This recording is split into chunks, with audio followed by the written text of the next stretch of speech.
Shalom, Bapak Ibu Saudara. Aduh, saya ini udah terbiasa biasanya sampaikan sharing sama domba-domba kecil saya ya, atau sama adik-adik saya nih, di semuanya nih. Halo UBK.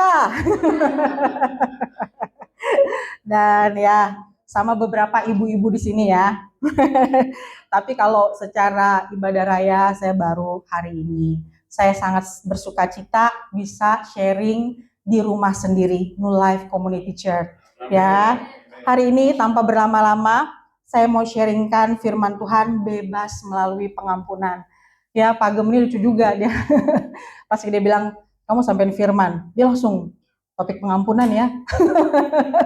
Kayaknya saya udah katung kayaknya nih sama pengampunan. Enggak ya Bapak Ibu Saudara. Oke, tema hari ini bebas melalui pengampunan. Mari kita buka, mohon Joel buka slide-nya. Efesus 4 ayat 32. Ya. Tetapi hendaklah kamu ramah seorang terhadap yang lain, penuh kasih mesra, saling mengampuni, sebagaimana Allah di dalam Kristus telah mengampuni kamu. Saya garis bawain di sini ya. Sebagaimana Allah di dalam Kristus telah mengampuni saya dan Bapak Ibu Saudara, maka kita seharusnya bisa mengampuni orang yang bersalah kepada kita. Ya, kita ini adalah pribadi yang gak layak terima pengampunan. Ya, namun tetap Tuhan itu mengampuni kita. Mungkin kita datang ke gereja ya, kita kelihatannya holy, ya, even pasangan kita juga nggak tahu apa yang sudah kita lakukan, dosa apa yang sudah kita lakukan. Yang tahu cuma kita sama Tuhan. Tapi sehitam-hitamnya dosa kita, Tuhan Yesus tetap mengampuni kita, menerima kita apa adanya. Ya, karena itu mengampuni adalah tindakan iman dan ketaatan kepada Tuhan. Nah, saat mengampuni, kita tuh sedang melepaskan belenggu kepahitan, ya, dan menyerahkan keadilan kepada Tuhan. Ya, pembalasan itu bukan bagian kita, tapi bagian dari Tuhan. Meskipun perasaan kita belum pulih sepenuhnya ketika kita mengampuni, karena mengampuni itu adalah keputusan dan mengampuni itu adalah iman, ya. Tapi kita mau belajar gitu, melepaskan semua hal yang negatif di dalam hidup kita. Nah, pasti di sini semuanya pernah mengalami yang namanya luka, ya. Pasti ya, semuanya dari sini nggak mungkin nggak ada yang pernah mengalami luka ya. Pasti. Mungkin ada yang pernah disakiti sama teman kita, ya. Kita ada di fase kehidupan teman kita. Wah, apapun kita kasih effort, ya. Dia lagi susah. Wah, kita gimana gitu berdoa nangis-nangis biar dia diberkati gitu ya. Kita udah kayak seperti Tuhan tolong dia ya. Tapi ketika kita dalam fase terendah dalam kehidupan kita nggak minta dia bantu kita di uang, kita hanya minta dia hadir gitu, yang meninggalkan kita. Ya, menyebabkan apa lagi? Luka. Terus kemudian kita dikhianati kepercayaan kita. Ya, kita punya teman, kita bela-belain, kemana aja kita hadir. Wow, ya. Tiba-tiba kita tahu di belakang kita dia ngomongin kita dan itu menyebabkan luka. Terus mungkin ada yang pernah dikecewakan sama pasangannya. Ya, kita pengen pasangan kita hadir di dalam setiap fase kehidupan kita. Tapi pada waktu itu pasangan kita nggak hadir di situ. Wah, kita merasakan buat apa nih menikah? Ya kan? Jadi kita menyebabkan lagi apa? Luka. Atau di keluarga, kita dibeda-bedakan, diperlakukan nggak adil. Wah, kita sakit lagi. Mungkin di sini ada yang pernah dikhianati rekan sekerjanya. Ya, orang-orang mau naik dipromosikan, ya, mau dipromosikan, tapi dengan cara menjelekkan kita, ya, untuk naik, untuk namanya baik, kita kembali dikhianati, ya. Mungkin juga pernah dalam bisnis, ya, kita kerjasama, ya, teman kita bilang dalam bisnis kita bilang ini, tenang aja bro, pokoknya bro, kalau nanti sukses, gue pasti ambil barang dari lu, gitu ya. Tapi ternyata apa? Pas lagi perjalanan, teman kita ambil barang di tempat lain. Wah, itu menyebabkan lagi luka. Mungkin dalam pekerjaan, kita mengalami perlakuan yang gak adil, gak dihargai, atau hasil kerja kita diabaikan, ya. Mungkin di sini juga ada yang pernah mengalami ketidakadilan. Contohnya dalam pelayanan, dibeda-bedakan. Padahal udah kasih pengorbanan yang besar, tulus, tapi nggak dihargai sebagaimana mestinya. Atau mungkin di sini ada yang terluka karena kecewa pada diri sendiri, bukan kecewa sama orang lain loh, diri sendiri merasa sudah gagal, ya, dan hidup nggak berjalan sesuai dengan apa yang diharapkan. Udah coba ini, coba itu, nggak berhasil-hasil, ya, terpuruk, nggak mau berdamai dengan diri kita, ya, menyalahkan masa lalu. Wah, kenapa ya gue ambil bisnis ini ya? Jadinya kan akhirnya gue hari ini, waduh, gue ada di bawah nih. Coba gue nggak ngambil bisnis itu, pasti gue hari ini bisa survive. Kita berusaha masih hidup di masa lalu. Itu juga kita ketika kita nggak mau mengampuni diri kita sendiri, itu juga berarti kita menyebabkan apa? Luka. Nah, mungkin hari ini juga ada yang terluka karena apa? Penolakan, ya. Bukan karena kita nggak berusaha, ya. Kita udah kasih hal yang excellent gitu, menampilkan yang excellent. Ya, kita sudah berikan yang terbaik, tapi kita ditolak sama manusia. Tapi Bapak Ibu Saudara, saya mau sampaikan nilai kebenarannya tentang penolakan. Saya suka banget sama khotbahnya Kak Yeri Patinasarani ya. Saya kutip kata-katanya, manisnya penolakan. Ya, penolakan manusia ini Bapak Ibu Saudara nih saya sampaikan kepada adik-adik ya. Mungkin ada yang bertolak tuh ya, enggak ini ya. Di luar negeri, di Jerman ya.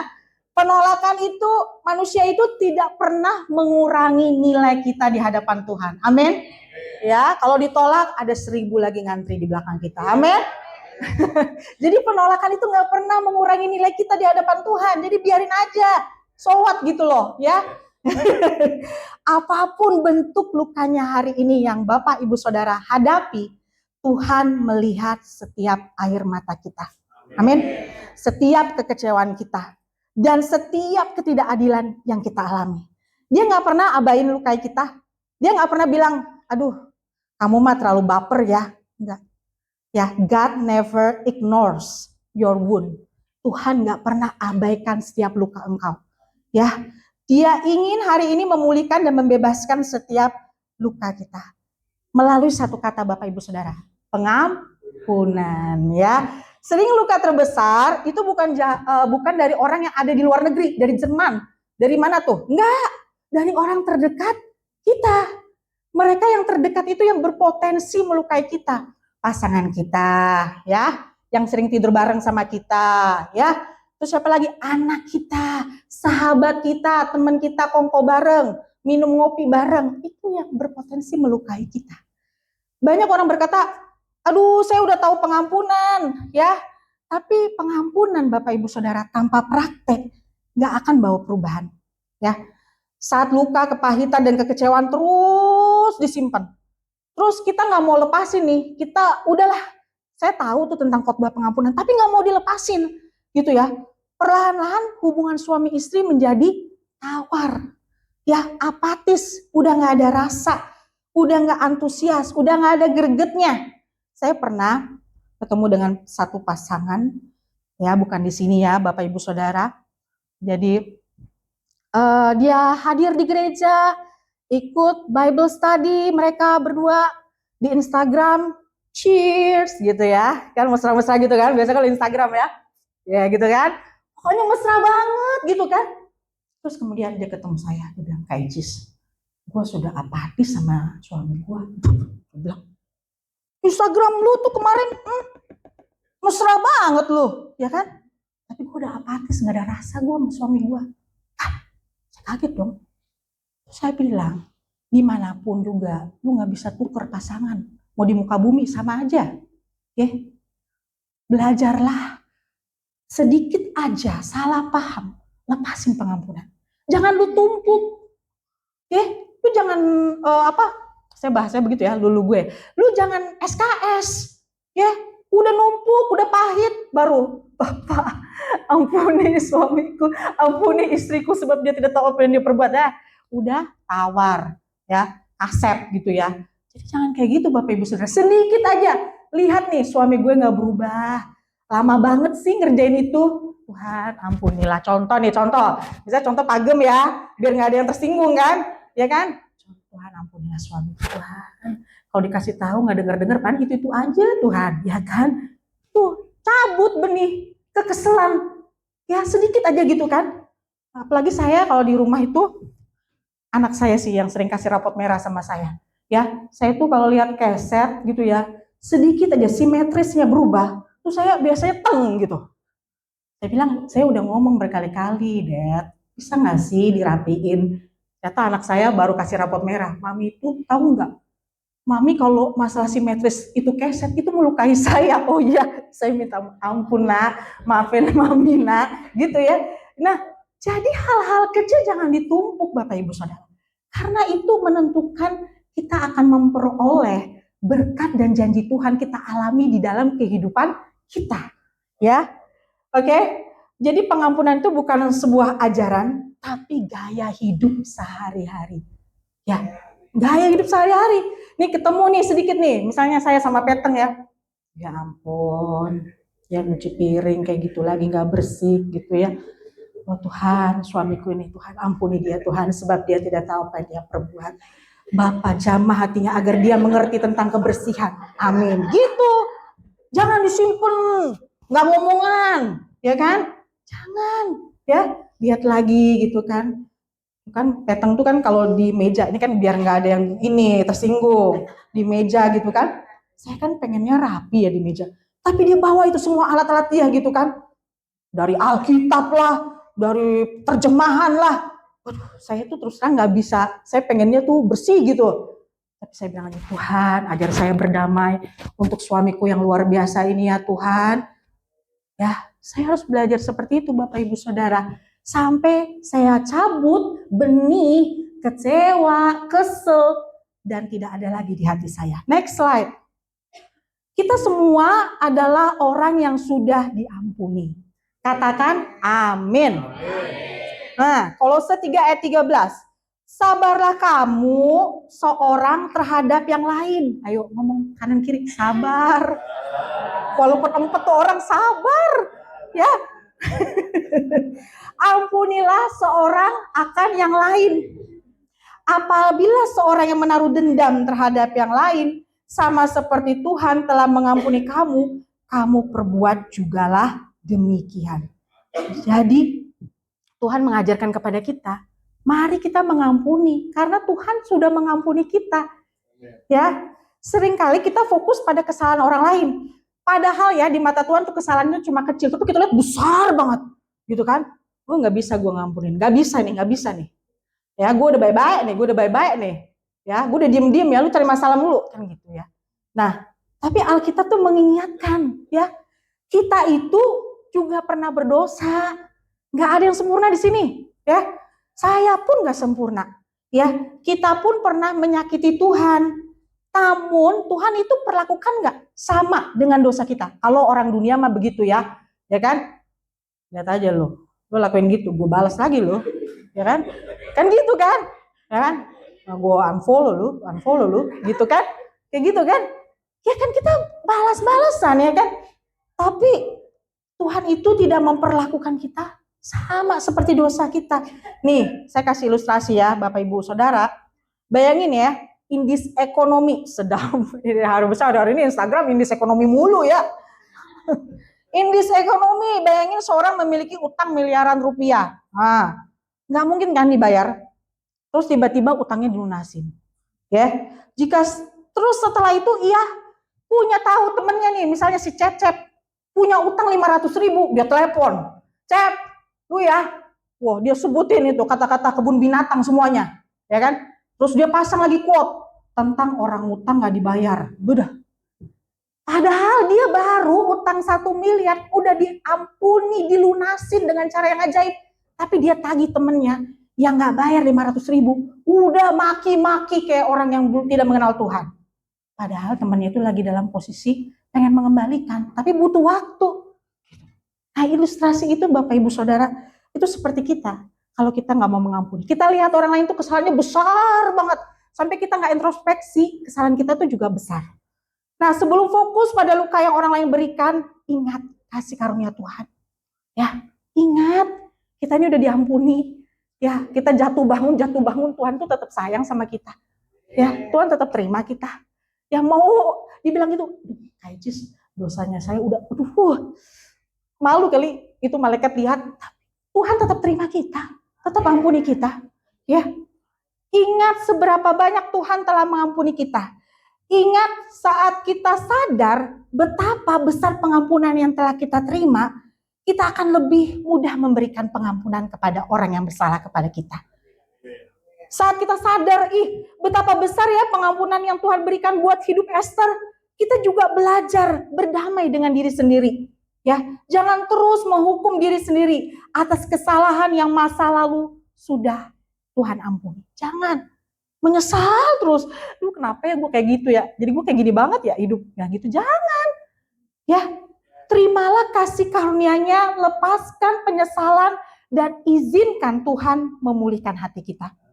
Ya, ini sini ada yang nyesal, nggak mau berdamai dengan dirinya. Kenapa ya gue kemarin waktu bisnis gue ngambil ini keputusan ini kan, jadinya gue ngalamin kayak gini nih in this ekonomi. Aduh, gue ngalamin gimana ya?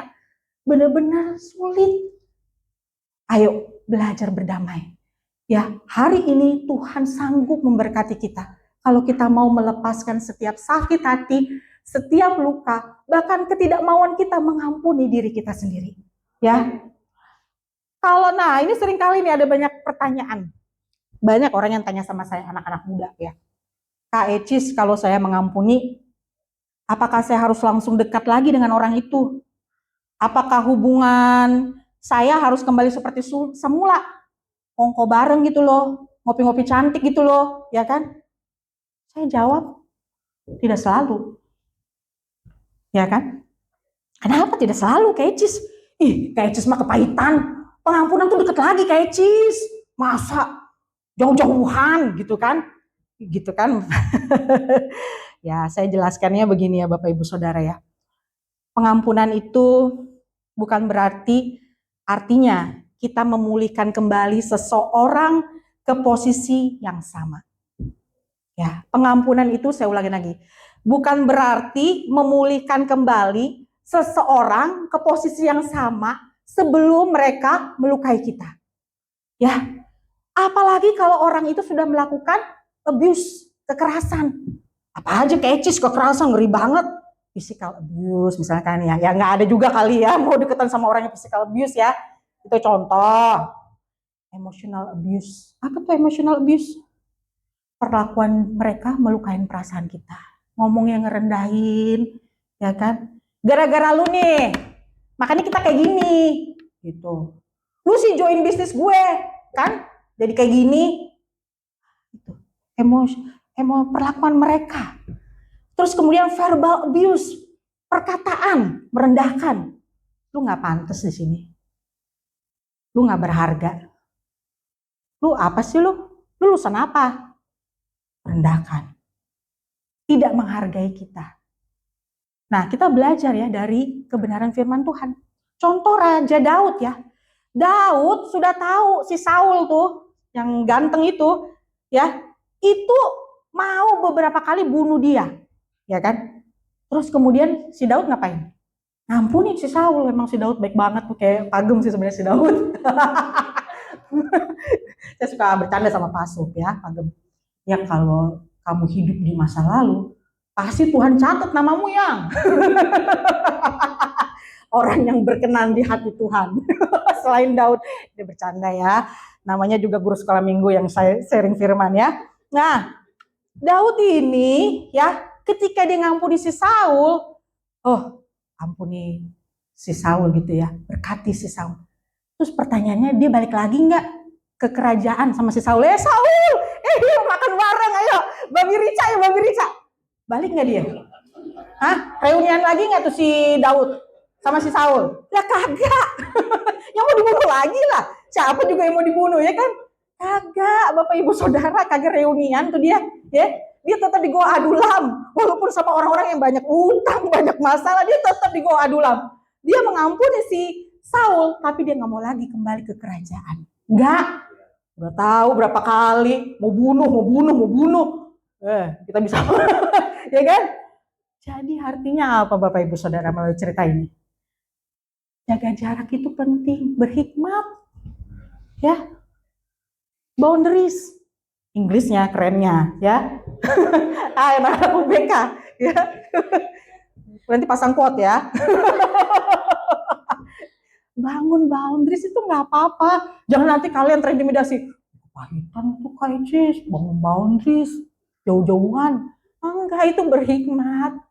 Kita berhikmat, kita sedang protect our peace. Kita sedang menjaga damai sejahtera kita. Protect our future. Apa itu? Sedang menjaga masa depan kita. Kalau kita sering gaul sama orang yang gosip mulu ya, saben hari A, B, C, D, F, G, semua tuh orang-orang kita tahu tuh gosipnya. Nggak berkembang, nggak menambah value, malah mengurangin value. Malah kayaknya kita pulang gini, tapi gue dry banget ya ketemu dia gitu kan. Kering banget gitu loh ngomongin orang mulu, kan gitu. Jadi Bapak Ibu Saudara, tidak selamanya pengampunan itu berarti kita harus memulihkan kembali seseorang ke posisi yang sama. Ya, ada yang bilang juga, jadi kayak pengampunan itu rekonsiliasi ya. Ya, ini ada contoh nih. Jadi saya benar-benar saya bisa sharing gitu kan. Jadi pengampunan itu juga tidak selalu rekonsiliasi. Apa tuh rekonsiliasi kayak Rekonsiliasi itu melibatkan dua belah pihak. Nih, yang dilukai langsung kayak Yesus lagi yang dilukai ya. Yang dilukai biar adil nih ya. Dan yang melukai gitu. Melibatkan dua belah pihak. Nah, di dalam rekonsiliasi itu contohnya kita datang nih kepada orang yang kita sakiti ya. Terus kita bilang ya, aduh saya kepahitan sama kamu karena kamu melakukan A, B, C, D, F, G, H, I, J. Ya, tapi saya mau belajar hari ini taat sama firman Tuhan, saya mau mengampuni kamu. Gitu. Ya. Tapi masalahnya saya pernah dengar cerita Bapak Ibu Saudara dan itu lucu banget. Ya. Jadi saya mengerti bahwa pengampunan itu tidak selalu rekonsiliasi. Jadi cerita ada seorang anak perempuan. Dia pergi datang ke camp kesembuhan. Di camp kesembuhan itu dibilang gini, ada yang kesaksian, saya dipulihkan keluarga saya sama mama dan papa saya. Ketika saya rekonsiliasi sama mama papa saya datang ke mama papa saya bilang, mama papa, saya sudah kepahitan sama kamu A sampai Z, tapi saya mau belajar mengampuni sesuai dengan firman Tuhan. Akhirnya papa mamanya juga bilang, aduh nak, maafin kami ya nak. Aduh nak, terus pelukan, jadi kayak film drama gitu, berpelukan nangis-nangisan. Nah anak itu denger itu. Singkat cerita, anak itu nggak tanya sama Tuhan, itu benar nggak dilakukan buat kehidupannya. Dia balik ke rumahnya dengan semangat gitu, rekonsiliasi, pasti aku akan sembuh gitu kan. Pulang sampai rumah, Ma, jadi gini Ma, aku tuh kepahitan sama mama dari A, B, C, D, E, F, G. Pertama ya, tingkat pertama kan. Tingkat kedua kita ngomong kan, tapi aku mau mengampuni mama, kan gitu kan. Baru dia ngomong sampai C, Bapak Ibu Saudara, sudah mamanya banting barang semuanya. Wow, gak terima mamanya. Dia bilang gini, kamu tuh udah lama pelayanan kok kepahitan, nyimpan pahit sama aku. Jadi apa? Rekonsiliasi itu ternyata tidak bisa dilakukan juga. Bukan selamanya pengampunan itu rekonsiliasi. Ada kalanya orang yang melukai kita, nggak sadar Bapak Ibu dia melukai. Nah, kita sih merasa nangis. Wah, di tempat tidur. Dia masih tidur, ngorok di sana. Dia nggak ngerasa tuh melukai. Nggak ngerasa. Nah, jadi Bapak Ibu Saudara, pengampunan itu bukan selamanya rekonsiliasi. Nah, ada yang tanya juga, anak muda, pengampunan itu tidak selamanya restorasi. Apa tuh restorasi? Restorasi itu bangun hubungan yang rusak. Yang tadi saya sampaikan, menempatkan posisi orang yang pernah melukai kita masuk di dalam hidup kita kembali. Ya, bangun lagi, hubungan lagi. Tapi kan restorasi itu butuh waktu, Bapak Ibu Saudara. Ya, nah ini kenapa kita itu pengampunan itu bukan restorasi. Kita belajar dari Injil Yohanes. Yesus berkata kepada perempuan yang berzina, ya, aku tidak menghukum engkau. Dia bilang gitu ya, aku tidak menghukum engkau. Tapi itu artinya aku tidak menghukum engkau. Dia menunjukkan kasih dan pengampunan sama perempuan yang kedapatan berzina. Tapi Yesus berkata lagi, apa dia ngomong? Pergi dan jangan buat dosa lagi. Artinya apa tuh Bapak Ibu Saudara? Jangan diulangin, bener. Opa, pengampunan itu Bapak Ibu Saudara tidak meniadakan tanggung jawab. Pengampunan itu membutuhkan apa? Pertobatan dan perubahan. Itu harus ditunjukin sebelum kepercayaan itu kembali. Jadi nggak apa-apa kalau kita nggak bareng-bareng lagi. Ya, kita mengampuni dari jauh. Kita tetap di Goa Adulam, nggak ke kerajaan Saul, gitu kan? Nggak apa-apa. Yang penting hati kita sudah beres di hadapan Tuhan. Jadi pengampunan itu apa? Pengampunan, next slide, Joel. Pengampunan itu adalah release, melepaskan dan menyerahkan. Ya, release. Kita melepaskan, kita membebaskan hati kita dari apa? Luka, pahit, dendam, kecewa, tawar, ketertolakan, apalagi hati yang penuh tawar hati akibat perlakuan orang lain. Ya, kita rilis, cabut gitu. Bapak, aku mau melepaskan pengampunan kepada si A atas kata-katanya Tuhan yang memfitnah aku, contohnya. Aku lepaskan berkat buat dia. Ampuni dia Tuhan, sebab dia tidak tahu apa yang dia perbuat. Itulah pengampunan Bapak Ibu Saudara. Jadi rilis itu, kemudian kita bilang aku serahkan Tuhan. Pembalasan itu adalah bagian Tuhan, bukan aku yang balas. Pembalasan itu bagian Tuhan, aku mau serahkan semuanya kepadamu ya Tuhan. Rilis itu terjadi ketika kita sama Tuhan aja di kamar kita, di kamar doa kita, mengampuni orang yang bersalah sama kita. Jadi nggak perlu datang kepada orangnya, ya. Bahkan rilis itu terjadi pada orang yang belum minta maaf sama kita, ya. Karena saya mau sampaikan ya, kalau orang yang melukai kita ini ya, Bapak Ibu Saudara, kadang-kadang ya jangan berharap bahwa mereka akan minta maaf sama kita. Sampai akhir hayat hidup kita, dia pasti nggak akan minta maaf. Ya, jangan tunggu dulu. Ya, Bapak Ibu Saudara, ya, suatu hari saya kesaksian ya. Bagaimana saya membebaskan luka. Saya ini orang sanguin, ya, sanguin, melankolis. Jadi kayaknya benar-benar itu, ya. Sanguin itu meledak-meledak Bapak Ibu Saudara. Petrus udah meledak-meledak, terus dia baru sadar, salah nih, lakuinnya salah nih, gitu kan. Nah, kalau melankolis itu ya, makanya kalau lihat kayak Ecis tuh suka nangis, ya itu, karena sanguin melankolis saya ini orangnya.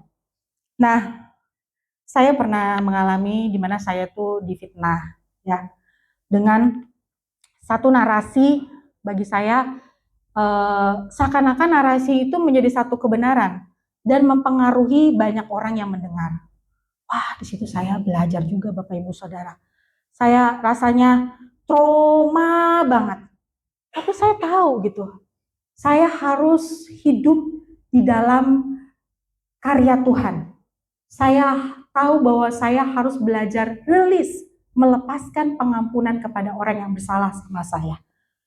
Nah, Bapak Ibu, next slide, pengampunan itu adalah keputusan iman untuk melepaskan kepahitan dari iri hati, dari hati yang sakit, dari hati yang marah, ya. Nggak bisa menunggu perasaan kita pulih, ya.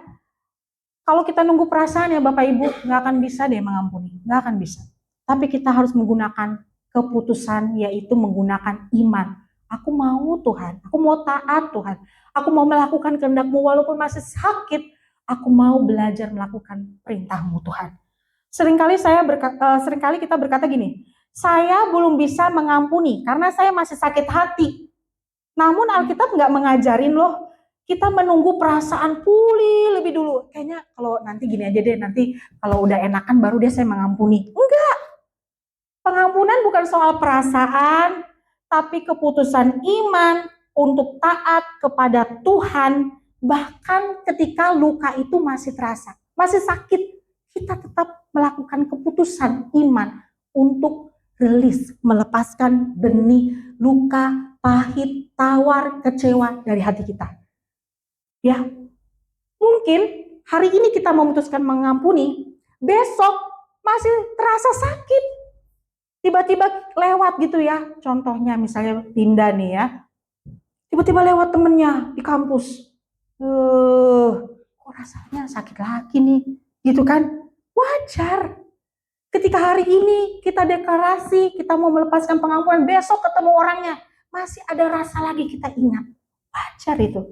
Tapi itu adalah proses kita terus apa? Tanam benih pengampunan.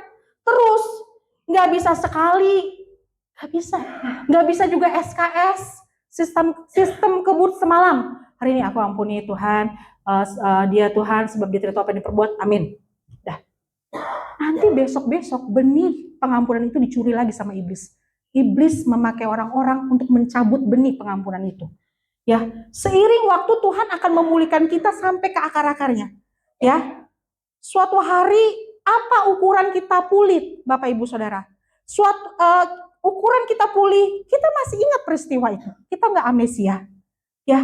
Tapi kita nggak merasakan sakit lagi, ya. Sebab Tuhan Yesus yang menyembuhkan hati kita, ya. Di Injil Matius, Petrus pernah bertanya sama Tuhan Yesus, Tuhan Yesus, sampai berapa kali aku harus mengampuni orang yang berdosa sama aku? Kata Tuhan Yesus, terus gitu ya, misalnya ya kan kayak gitu, terus kata si Petrus gini, sampai 7 kali ya Tuhan.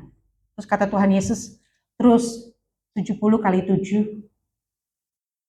Bukan berarti ini sebenarnya Tuhan Yesus ngajarin pola pengampunan matematika ya, bukan.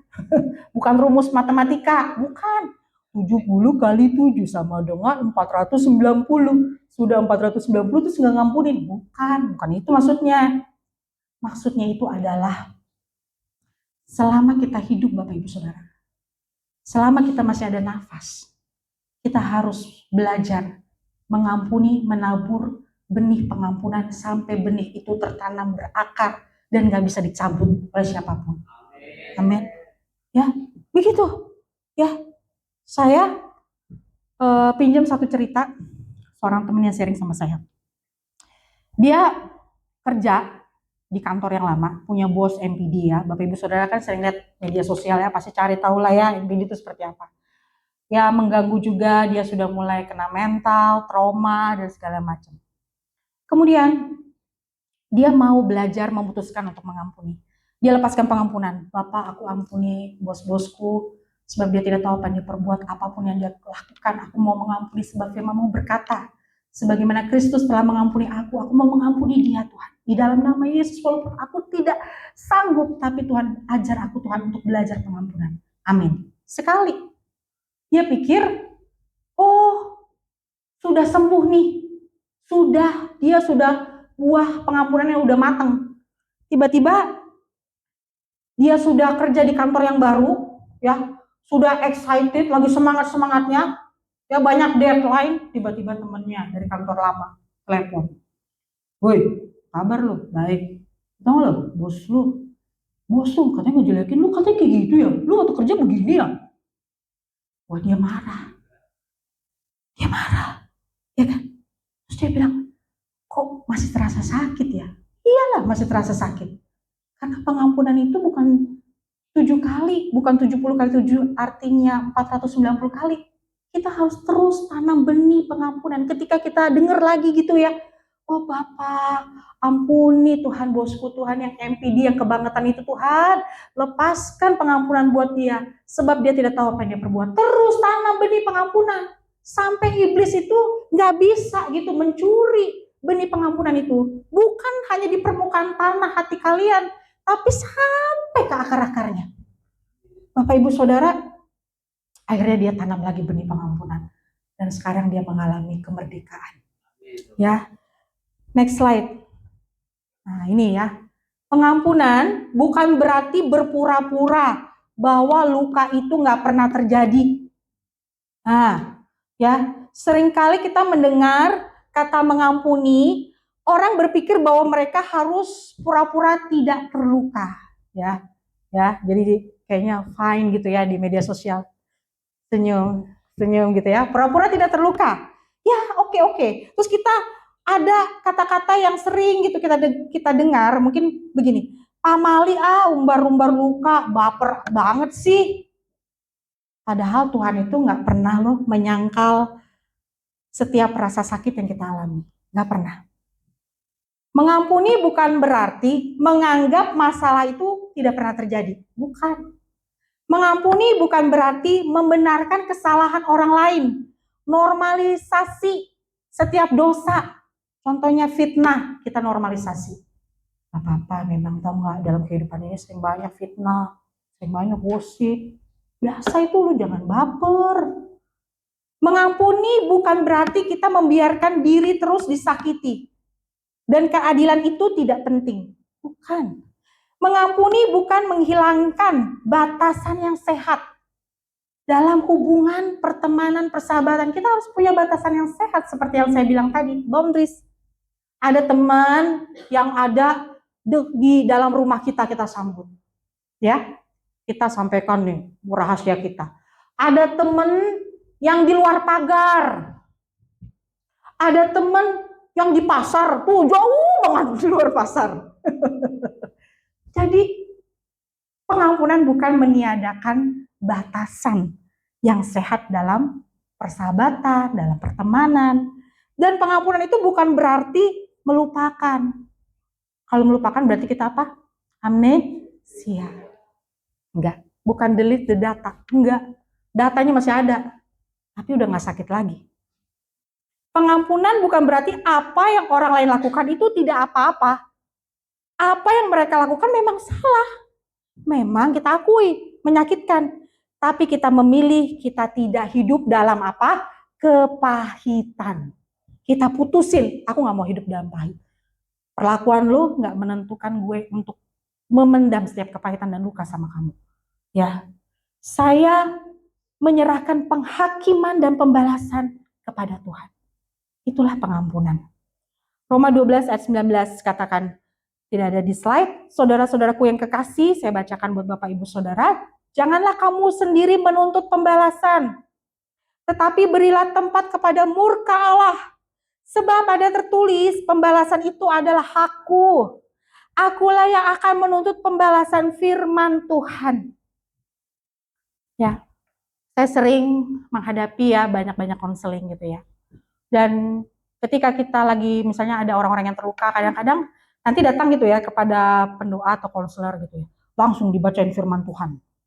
Kak, saya kayak kepahitan Kak sama ini saya kepahitan sama teman saya gitu. Firman Tuhan katakan gitu. Ya.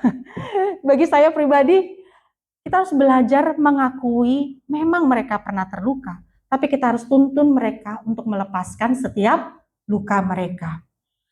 Di dalam firman Tuhan ini, ya, di situ ada tertulis pembalasan itu adalah hakku. Akulah yang menuntut pembalasan.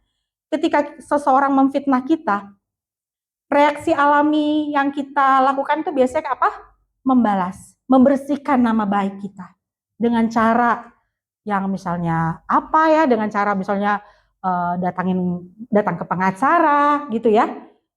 Tapi pengampunan di sini berkata, apa yang dia lakukan memang salah. Saya terluka. Saya tidak menyangka luka itu. Namun saya menyerahkan penghakiman, pembalasan kepadamu ya Tuhan. Engkau hakim yang adil. Jadi pengampunan itu Bapak Ibu Saudara bukan hadiah untuk orang yang menyakiti kita. Enggak. Sesungguhnya pengampunan itu adalah hadiah yang terindah yang kita berikan buat diri kita sendiri. Untuk apa? Untuk kita bebas dari racun kepahitan. Racun itu apa? Mematikan Bapak Ibu. Ya, kalau kita simpen-simpen ketidakmauan kita mengampuni, kita sedang minum racun dan pada akhirnya kita akan menelan racun itu sendiri menuju kepada kematian. Bapak Ibu Saudara, saya menyaksikan ya. Kenapa saya bilang itu tentang racun? Saya pernah mengalami masa-masa di mana saya dibangun ya satu narasi pokoknya di dalam kehidupan saya bahwa difitnah lah, begitulah ceritanya, untuk sesuatu yang tidak benar.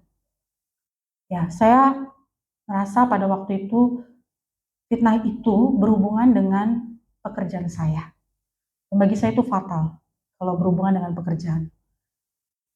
Jadi saya bilang, ini kayaknya mau mematikan kehidupan saya gitu pada waktu itu ya.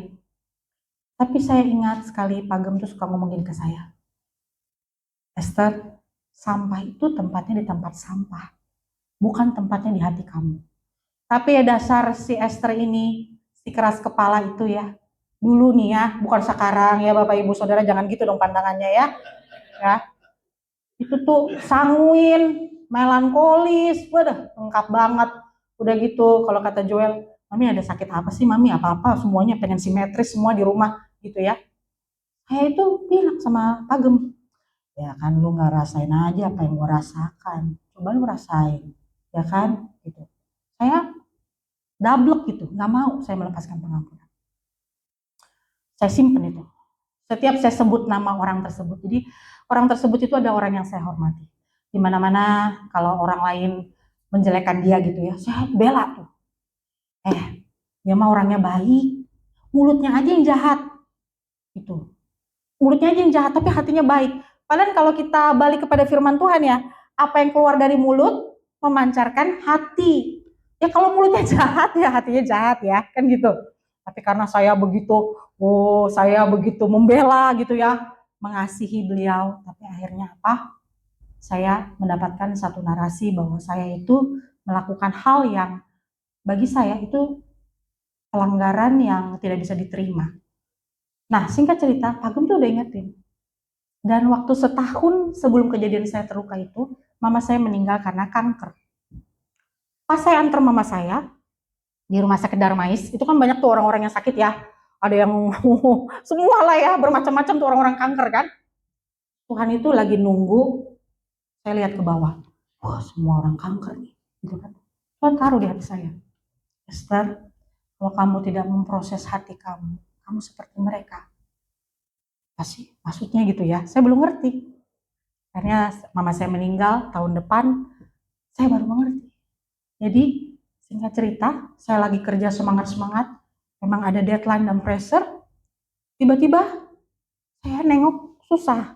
Di leher saya tuh ada benjolan besar, seperti biji salak ya, Det ya, biji salak. Terus saya sharing sama teman saya, ya, yang bukan anak Tuhan ya, jadi melemahkan gitu. Dia datang gini, Bu, ini gimana ini leher saya kok saya nengok sakit terus benjolnya gede gitu. Terus dia bilang, Bu Esther, tau nggak, keluarga gua nih kayak gitu, itu saya getah bening, lu bakal meninggoy Bu Esther. Dan mati saya, lu bener-bener lu ya, percuma sharing sama orang itu ya. Wah, saya kan kaget, shock ya, karena memang mama saya barusan saya kanker itu stadium akhir gitu, nggak sampai setahun dia dipanggil Tuhan. Wah, saya bilang wah Tuhan Allah, saya nangis di situ. Hari ini saya bisa ketawa, tapi waktu itu saya nangis. Kayak Tuhan itu ingatin saya gitu, kalau kamu tidak memproses hatimu, kamu akan mengalami seperti ini. Wah Tuhan, saya minta ampun. Saya pulang-pulang ngomong sama Pak Gem, udah ini begini. Ya Pak Gem itu kan hamba Tuhan ya. Kadang-kadang gimana ya hamba Tuhan ini ya, kagak ada gitu belas kasihannya gitu ya. Dia keluarkan tuh ayat-ayat firman Tuhan. Padahal saya tahu gitu kan. Jadi saya belajar Bapak Ibu Saudara, kalau sedang menghadapi orang-orang konseling uh, sakit hati, diamin aja. Ya, terus gimana? Terus karena sebenarnya mereka tuh sudah tahu jawabannya, mengampuni. Tapi emang keras-keras, biarin. Jadi saya dengerin aja gitu. Saya bilang, oh, ada mati saya sebenarnya sih hati saya udah berontak ya ketika dia bilang, nih ayatnya. Terus saya merendahkan hati. Saya tahu Tuhan itu sudah bicara sama saya. Saya panggil Joel, saya panggil Pak Gem, saya berdoa. Kami doa bareng-bareng selama 1,5 bulan. Saya sebut namanya aja empet banget, berat banget. Kerja saya, pulang kantor, bersih-bersih, makan, bersih-bersih, masuk tempat tidur, nangis sepanjang hari. Karena kenapa? Saya kan melankolis ya, gitu. Setiap hari saya cabut itu benih-benih kepahitan. Bapak, saya nggak bisa terima apa yang dia lakukan. Saya bilang gitu. Saya mau melepaskan pengampunan Tuhan. Saya tidak mau mati. Jadi saya itu bilang, kalau saya bilang sama Tuhan ya, Tuhan kalau saya mati karena kanker, benar deh Tuhan. Banyak orang nanti bilang, tuh kan Bu Esther kanker kan, pahitan tuh kepahitan gitu. Saya bilang Tuhan saya nggak mau malu mati karena kanker, nanti dia bilang kepahitan, malu Tuhan nggak mau, pokoknya nggak mau. Saya bilang gini, saya mau mati pada waktu saya sudah selesai melayani Tuhan. Tuhan bilang sudah selesai pekerjaanmu di bumi. Saya mau mati memuliakan Tuhan. Saya nggak mau kanker Tuhan. Saya bilang gitu. Saya lepaskan benih pengampunan setiap hari cabut, setiap hari cabut. Ingat dia cabut, ingat dia cabut. Setiap hari saya hanya doa pengampunan aja Bapak Ibu Saudara. Terus ingat lagi cabut. Saya dengar lagi telepon-telepon dari orang-orang yang bilang gitu, kakak dijelekin begini-begini. Saya lepaskan lagi pengampunan walaupun hati saya sakit. Bapak Ibu Saudara, saya mau sampaikan aja kepada Bapak Ibu Saudara. Kalau kita dalam proses pemulihan, berhentilah berkumpul dengan orang-orang yang melemahkan iman kita. Ya, berhati-hati. Kita nggak bisa pulih, sakit mulu. Ya, dengerin terus gitu. Lu digosipin ini. Lu digosipin ini, bukannya kita pulih, sakit. Terus, makanya belajarlah berhati-hati. Punya teman, sahabat, komunitas itu harus yang mendukung dan membangun. Masa depan kita ditentukan dari siapa kita berkumpul. Mau lihat masa depan seseorang, tuh lihat tuh. Mau lihat seseorang, lihat tuh teman kumpulnya siapa. Sedap. Ya enggak? Jangan kita kumpul sama orang yang bergosip. Ya itulah kita gitu kan. Bapak Ibu Saudara, waduh saya akhirnya mulai jaga batasan sehat dalam persahabatan. Tidak semuanya saya harus dekat. Kenapa? Karena saya mau pulih.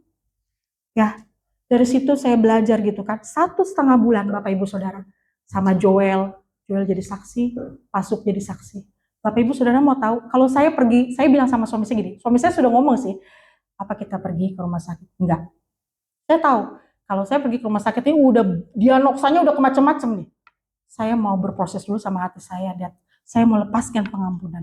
Dan Bapak Ibu Saudara, 1,5 bulan saya cuma melepaskan, mencabut benih kekecewaan, benih kepahitan. Saya berkati orang itu 1,5 bulan, Tuhan sembuhkan benjolan saya. Padahal kalau mau diingat-ingat, teman saya tuh bilang gini, saya bilang, Bu, lu ya kalau ngomong jangan asal dong, masa lu bilang gue saya getah bening gitu ya. Nah, ini soalnya benjolannya dari bawah, dari dalam ke luar, bukan dari luar ke dalam, Bu. Lu mah kalau dikasih tahu nggak bisa denger lu, kata teman saya. Tapi saya belajar Bapak Ibu Saudara 1,5 bulan. Saya hanya mengeluarkan benih yang saya tahu itu adalah pil, ya, racun yang bisa mematikan saya, dan saya mengalami kesembuhan. Hari ini benjolannya sudah nggak ada Bapak Ibu Saudara. Amin. Nah, mengapa sulit mengampuni? Next slide. Kadang pengampunan itu harus diberikan meskipun tidak ada permintaan maaf. Bukan karena pelaku layak diampuni, enggak. Tapi karena kita ingin hidup apa? Merdeka. Ya, seringkali kita berpikir kalau saya mengampuni, dia menang dong. Saya dong yang kelihatan salah. Kalau saya mengampuni, saya dianggap lemah dong. Ya, dia aja belum minta maaf, gimana bisa mengampuni? Ya, tapi Yesus menunjukkan jalan yang berbeda. Ketika Yesus disalibkan, Yesus berkata, Bapa, ampunilah mereka, sebab mereka tidak tahu apa yang mereka perbuat. Yesus mengucapkan itu ketika orang-orang masih menyakitinya, masih membuang undi, membagi-bagi pakaiannya. Tapi Yesus mengajarkan satu nilai. Meskipun tuh orang belum berubah, meskipun orang itu belum meminta maaf sama kita, kita lepaskan berkat pengampunan buat dia. Ya, saya masih kecil, kesaksian ya. Saya masih kecil itu ada satu peristiwa yang saya ingat dan sempat melukai hati saya. Waduh, saya tuh kompleks deh Bapak Ibu. Makanya kalau ketemu orang konseling yang nangis-nangis, ayo silakan, ayo. Karena saya banyak pengalaman-pengalaman dalam kehidupan. Kadang suatu hari saya pernah ngomongin sama Tuhan. Tuhan kok gitu banget sih saya ngalamin ini semua. Tuhan. Gitu saya ngomong gitu ya. ternyata itu memang Tuhan ajar saya gitu, untuk saya bisa mengkonseling banyak orang dan membangun orang melalui setiap luka yang Tuhan sembuhkan. Ya, ketika saya masih kecil, ada satu peristiwa yang menyebabkan saya trauma. Ya, saya menjadi korban pelecehan teman dari mama saya.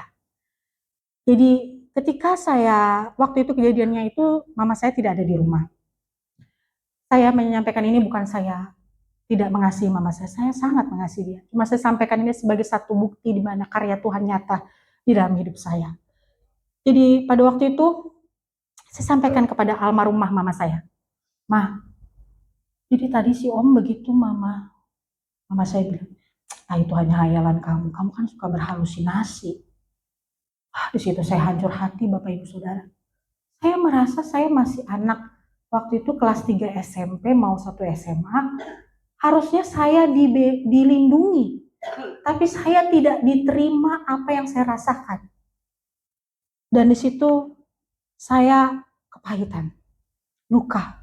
Saya tidak dekat sama mama saya. Bahkan pas lagi mau lulus sekolah SMA, saya itu sudah mau ngomong sama kakak saya yang Katolik, karena saya kan sekolahnya di sekolah Katolik. Saya bilang gini, "Kak, tolong cariin ordo biarawati ya. Saya pengen jadi biarawati." Sedap ya. Nggak bisa ketemu Bapak Ibu Saudara nih, ya kan? Terus saya bilang gini, "Tolong nanti cari biarawati yang 1 tahun sekali dikunjungin." Kita kadang kan saya jadi belajar gitu ya. Nah, itu kadang-kadang ya, orang itu suka pengen melakukan hal yang rohani untuk menutupi rasa luka dia, gitu. Saya jadi kayak kesannya holy, aku akan menjadi biarawati.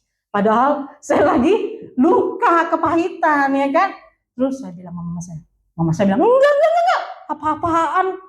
Wah, saya mau jadi biarawati mah, ini panggilan Tuhan. Sedap, ya kan? Kita kan bisa kayak gitu kan?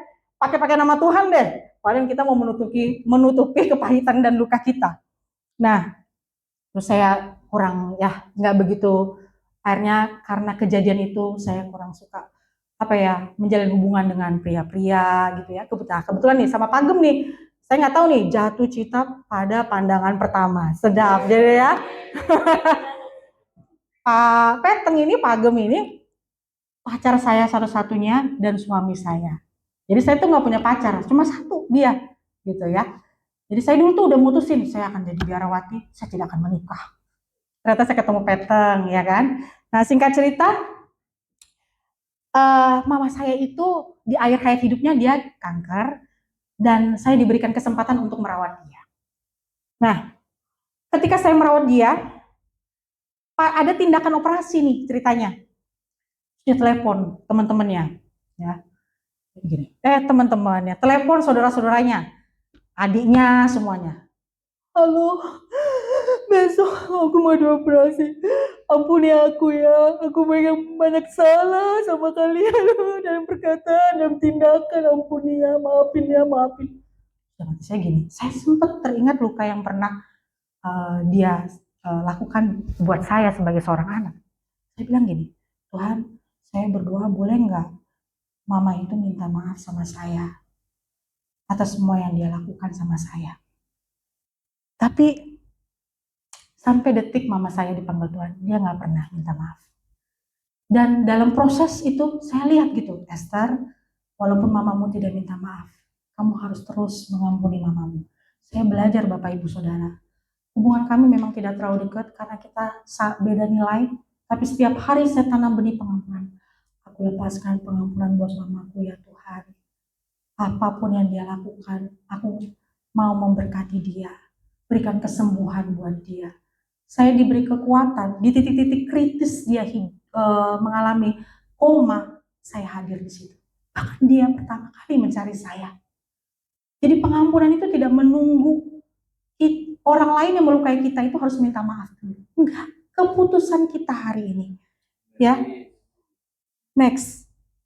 Apa langkah-langkah kita menuju kebebasan? Kita mau bebaskan Bapak Ibu Saudara dari kepahitan, kebencian. Yang pertama, jujur kepada Tuhan. Akui luka kita, apapun itu, ya. Terus berdoa, Tuhan, aku masih sakit di area ini, aku masih sakit Aku masih ingat nih kesalahan temanku. Aku masih ingat kesalahan pasanganku. Tuhan, ajar aku untuk mengampuni ya Tuhan. Berdoa bagi orang tersebut. Ya, mungkin berat, gak apa-apa. Tapi terus, saya 1,5 bulan yang disembuhkan itu. 1 kali hari pertama berat banget. Saya sebut namanya berat banget. Tapi saya belajar. Hari demi hari, sampai saya bisa menyebut namanya. Dan sekarang, Bapak Ibu Saudara, saya kalau nyebut namanya paling keras gitu. Nah, itu rasa sakit. Ya, paling dulu tuh saya ingat tuh, waktu proses 1,5 bulan tuh sakitnya bukan main kalau nyebut nama dia. Saya berontak gitu. Yang ketiga, putuskan untuk mengampuni. Ya, pengampunan pertama-tama adalah keputusan. Kita nggak bisa gunain perasaan, sampai kapanpun nggak bisa gunain perasaan. Karena perasaan itu butuh waktu. Perasaan biasanya mengikuti kemudian. Jadi pemulihan itu butuh waktu. Dan yang keempat, ulangi terus sampai tanpa batas, tidak merasa sakit. Seperti Yesus katakan, 70 kali 7, sampai kita tutup mata kita di dunia, kita harus tanam benih pengampunan. Ya, saya pernah bilang gitu, Tuhan, kok saya kayaknya ngalami kelas-kelas pengampunan terus. Apa saya nggak lulus ya Tuhan? Maksudnya nggak diwisuda secara benar gitu di kelas pengampunan. Tapi Tuhan itu sampaikan, Esther, 70 kali 7. Seumur hidup, kamu bernafas, kamu harus terus tanam benih pengampunan. Ya. Setiap kali muncul, nih sakit hati sama orang, terus bilang, Tuhan saya memilih pengampunan. Saya mau lepaskan berkat atas dia. Melepaskan berkat artinya mengucapkan hal yang baik atas dia. Sampai kamu tolak ukur kita sudah pulih, kita masih ingat. Tapi kita udah gak terasa sakit lagi. Next slide, terakhir. Pengampunan tidak mengubah masa lalu. Tapi pengampunan mengubah masa depan. Ya, kalau kita mau melihat terobosan yang terjadi dalam hidup kita, kita mau melihat rancangan Allah damai sejahtera, ya, hari depan penuh pengharapan, bukan rancangan kecelakaan. Mari hari ini kita biarkan, kita rilis, lepaskan setiap benih-benih kepahitan yang di dalam hati kita, dan kita belajar menyerahkan biarlah Tuhan yang mengambil bagiannya di dalam apapun itu. Bagian kita cuma merilis saja, melepaskan aja, mengampuni aja. Bagian pembalasan itu bagiannya Tuhan. Gak usah bilang gitu, nanti gue balas dendam juga ya. Wah kebetulan gue ini, maaf ya misalnya kayak gitu ya. Misalnya kita saya kan orang Batak ya. Kebetulan gue ini orang Batak. Ya kan, bisa nih nanti gue ke tempatnya Pak Hotman Paris aja nih. Ya kan, misalnya kayak gitu ya. Enggak kayak gitu. Biarkan bagiannya Tuhan, pembalasan itu adalah bagiannya Tuhan. Hari ini Tuhan mengundang kita melepaskan beban itu, mengampuni orang yang bersalah kepada kita, mengampuni diri kita atas masa lalu kita, kegagalan-kegagalan kita di masa lalu. Mari berdamai. Kalau kita mau lihat terobosan, percaya apapun yang ada di depan Bapak Ibu Saudara, kalau kita sudah lepaskan itu, mengampuni diri sendiri dan mengampuni orang yang bersalah kepada kita, percayalah, pasti Tuhan akan memberkati apa yang kau kerjakan. Ya, sebagaimana Kristus telah mengampuni kita, demikian kita juga bisa mengampuni. Amin. Oke, hari ini begitu saja. Mari kita tundukkan kepala, kita berdoa.